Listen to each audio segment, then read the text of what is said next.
This story is from the Yoruba people of Nigeria. It traveled across the oceans during the transatlantic slave trade, and so you also find it in Santeria in Cuba. At the very beginning of the world, the great creator Olodumare made the orisha and placed them on the earth to live alongside the humans. At first, things went well. The orisha obeyed and respected every command that Olodumare gave, but after some time, many began to rebel. They thought, if we could take that Ashe, all that power, and distribute it amongst ourselves, then we could control the earth.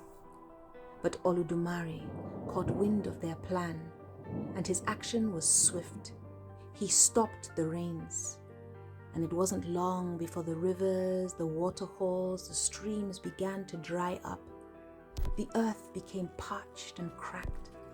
The plants soon withered, and it wasn't long before the animals were falling to the ground in their thousands.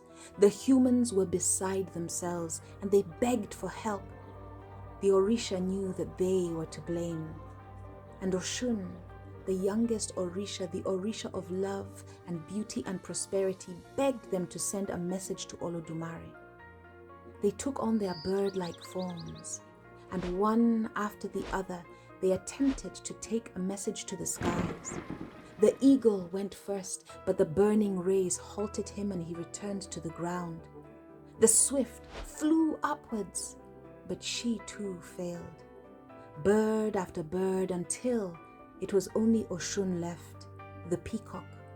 And they mocked her and said, "How will you fly and succeed when we have all failed?" But Oshun knew that she had to do something to save the world. She raced across the earth, she spread her wings, and she launched herself into the skies. And as she flew higher and higher, the burning rays of the sun singed her feathers, turning them black. She flew higher and higher, and the rays of the sun burnt the feathers on her head, leaving her bald. The pain was unbearable, but still she continued to fly higher and higher until she could barely breathe. But she continued until finally she landed at the feet of Olodumare. He fed her, watered her, tended to her wounds, and when she had recovered, he asked her why she had made that journey. Oshun told him of the suffering that she had seen and how there was so much beauty in humanity. Olodumare was moved at her capacity to love and promised that he would return the rain. Oshun returned to the earth, but not as her peacock self, for she had transformed into the vulture. And before she returned, Olodumare called her and said, "Oshun, from this moment, you will be the messenger to the house of Olodumare. That is my gift to you."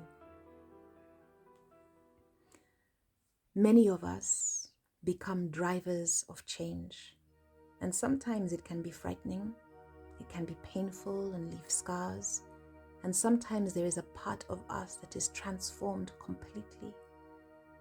However, if we listen to that little voice calling us to do something, no matter how we emerge on the other side, often the results are immeasurable. My name is Mara. I am a storyteller, and this story is my gift to you.